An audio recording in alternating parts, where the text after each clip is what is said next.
Even if we haven't visited a place, our minds have a habit of creating images, don't they? So, if I were to ask you right now, how do you imagine Belarus?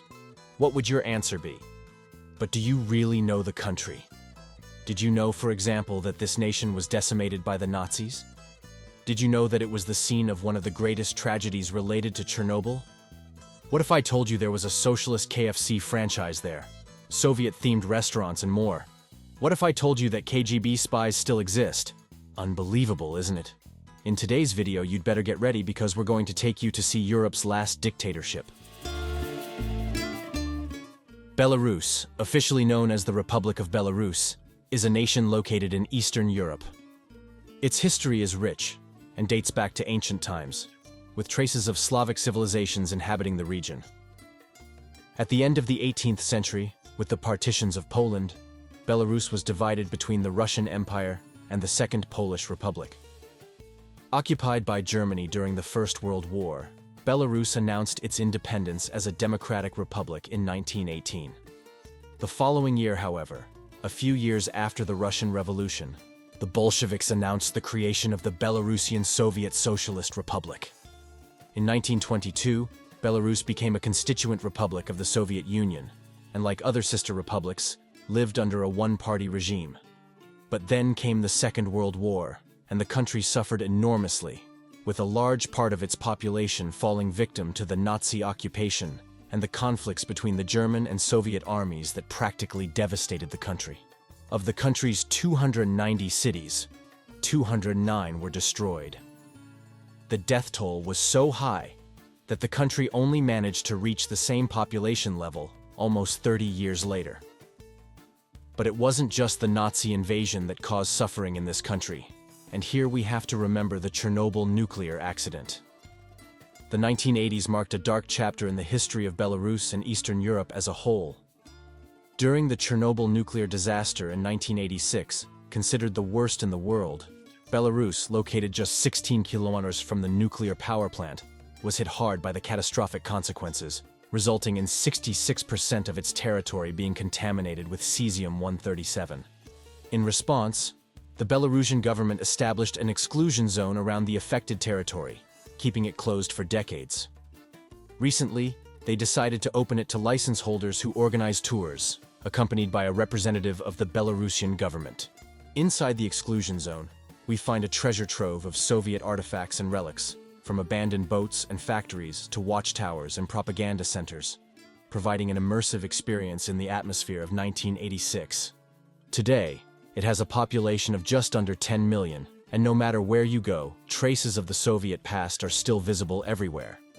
The economy remains the same as under the Soviet regime, and still reflects the principles of centralized planning. To give you an idea, more than half of the salaried population, 51%, works for the government. Agriculture remains one of the country's main economic activities, along with livestock farming, and industry is led by the extraction of potash and the production of derivatives, such as fertilizers. Belarus reserves of the mineral are among the largest in the world. Speaking of mineral extraction, did you know that Belarus is home to the world's largest truck?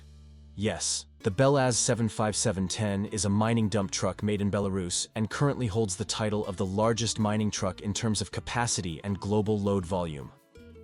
It is capable of carrying an incredible 450 tons, which is the highest load capacity supported by a truck in this category.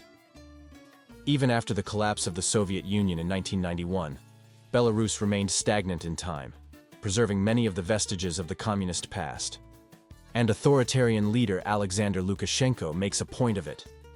In power since 1994, he has consolidated a regime reminiscent of the days of Stalin, with strict control over the media, the political opposition, and civil society. So much so that the nation is still known as Europe's last dictatorship.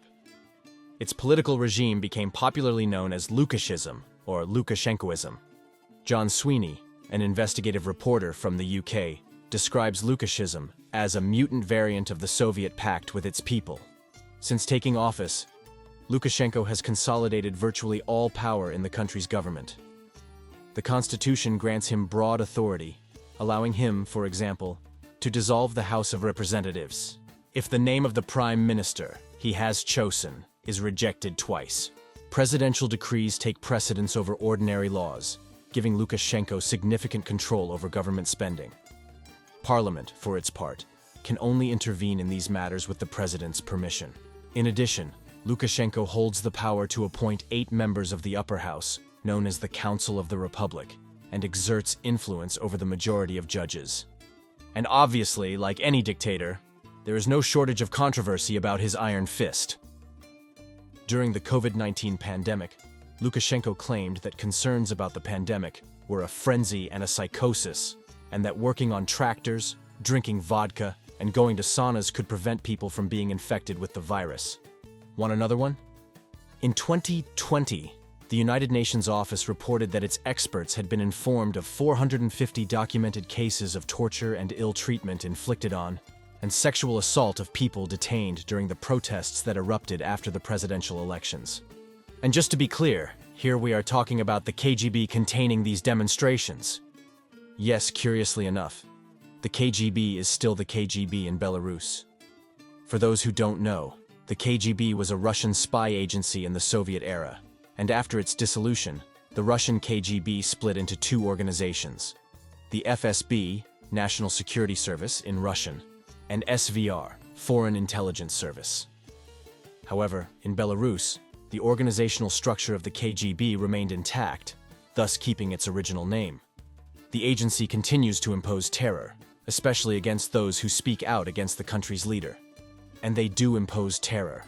In January 2021, an audio recording was released in which the commander of Belarus's internal troops and deputy interior minister tells the security forces that they can maim and kill protesters to make them understand his actions. In addition, he discussed setting up camps surrounded by barbed wire, where protesters will be detained until the situation calms down. Just as in neighboring Russia, here the leader's opponents also disappear and die in mysterious ways, and there are plenty of examples. In 1999, opposition leaders Yuri Zakharenko and Viktor Hanchar, along with their business partner Anatol Krasuski, disappeared without a trace. And guess what?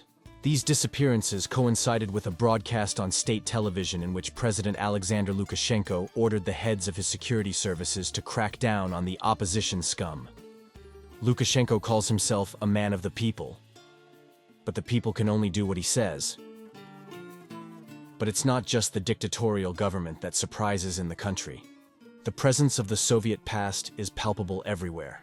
Statues of Lenin and other communist leaders still occupy public squares, and government buildings display imposing architecture that is a clear legacy of the Soviet era.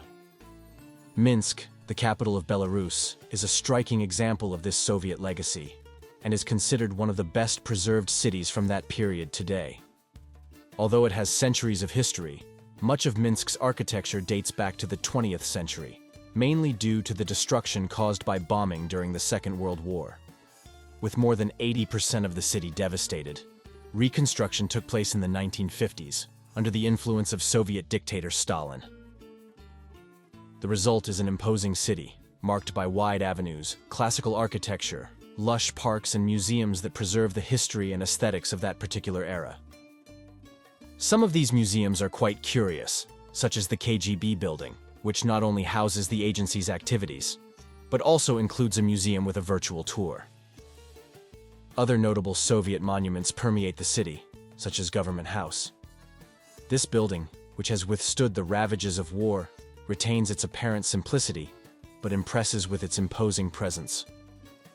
Protected by a statue of Vladimir Lenin, the old comrade. Continuing our journey, we need to talk about the food.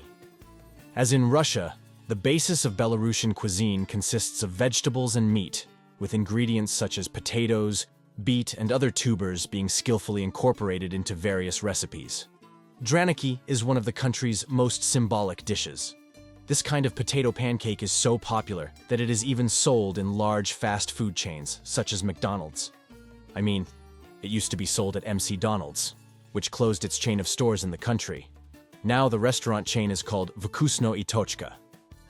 And according to the leader and using his own words, "Thank God they're leaving. We have to do ourselves what McDonald's used to do." We also know how to cut the bread in two and put a piece of meat, fries, and salad on it. A remarkable curiosity for a regime that follows communist principles is the presence of a KFC branch in the capital. The famous fried chicken brand, which theoretically originated in the United States and represents capitalism, has found a place in the most Soviet city in the world. Obviously, it had to adapt, so we can say that communism and capitalism collide in a confusing contrast of heroic socialist sculptures from the 1960s and crispy fried chicken. So if you're a fan of the American chain's fried chicken, there's no doubt that this is one of the most striking KFCs in the world. In fact, it's probably the most Soviet KFC in the world. But it's not just in the capital that you'll find nostalgia for the Soviet Union. On the border with Poland is Brest, the second largest city in Belarus. The city was the scene of a remarkable episode in the Second World War, known as the defense of the Brest Fortress. For 8 days in June 1941, the Brest Fortress heroically withstood a heavy attack by the Nazis who were trying to conquer the Soviet Union. In Belarus, the Second World War is referred to as the Great Patriotic War, and locals praise and respect it to this day. When you enter the fortress, the main attraction stands out. A 30-meter-high stone monument, carved with the expression of despair and anger of an anonymous soldier when he saw the Nazis trying to take the fortress by surprise. It is a source of pride for a young student, for example, to voluntarily serve as a guard in this fortress. You can see uniformed quasi-children marching back and forth through the fortress. The entrance to the fortress is something out of this world, with giant monuments playing radio broadcasts from the time of the war calling on the people to fight. It's like a movie. Inside the fortress, there are other statues that refer to the Soviet resistance, churches, and a museum that preserves the history of the region, including some of the wreckage of the fortress. One of the most moving statues depicts a soldier crawling towards the river, helmet in hand, as if searching for water. The story behind it is that during the Nazi occupation, the water supply was cut off and it was necessary to risk bombardment to reach the river. It's interesting to note that the communist-era nostalgia trend isn't restricted to KFC. It even extends to regional restaurants such as Café Gagarin. For those who don't know, Gagarin was the first Soviet astronaut to orbit the Earth, making him a hero of the Soviet Union, and his legacy as the first man in space is revered, especially at Café Gagarin, a Soviet-themed restaurant in Brest. The restaurant celebrates all things Gagarin while serving dishes that might even have satisfied Stalin. The outside seating is inside a 1960s-style stretched sedan. Inside, newspaper clippings from April 12, 1961 adorn the walls and serve as placemats, while the endless loop of black and white newsreels on the television transports visitors back to the heights of the Soviet space program. Communist flags hang from the ceiling, and Soviet stars decorate the napkins and menus. I'd say curious to say the least, wouldn't you? But despite the woes and the dictator's rule, forget about any kind of censorship or the need to always be accompanied by a guide to visit the country, as in North Korea. What did you think of this country? Did you know its history and curiosities? Let us know in the comments. If you like this content, don't forget to like, share, and subscribe for more fun facts. Thanks to all of you who have joined us, and see you next time.